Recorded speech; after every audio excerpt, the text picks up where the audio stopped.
कधी आमच्या पापाची पडली नाही. 9 महिने ज्या मायनं आम्हाला पोटात ठेवलं ती माय अजूनही दुखात आहे, त्याची लाज नाही वाटत आम्हाला. पण दिल्लीतला नेता मेला ना तर गावात साले श्रद्धांजलीचे बोर्ड लावणारी औलाद आहे, हे उखळून फेकायची आम्हाला. सारं कितीक दिवस त्या पार्टीचे झेंडे उचलणार रे आम्ही?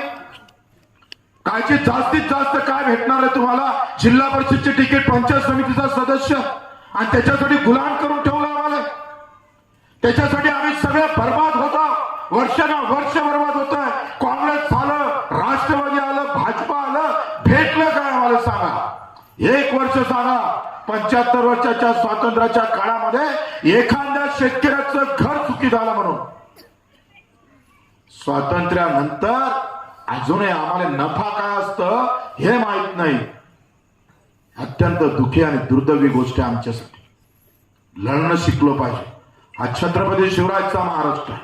बाबासाहेबांच्या विचारानं जे संविधान उभं राहिलं ते संविधान चूप बसासाठी नाही तर लढण्यासाठी आहे. तुमच्या पोटामध्ये जे ताकद दिली बाबासाहेबांना मतमाराची ते काही जात पात आणि धर्म पाहून मारासाठी दिले नाही, तर आमचे मुद्दे घेऊन मारण्यासाठी आहे. तरी सुद्धा आम्ही मुद्दे मांडत नाही. दुःख वाटतं या गोष्टीचं. अरे संख्या आमची जास्त आहे शेतकऱ्याची. पुऱ्या हिंदुस्थानामध्ये, जगामध्ये सगळ्यात जास्त जर कोणी असेल तो शेतकरी आहे. तो आवाज भी हमारा बड़ा होना चाहिए था.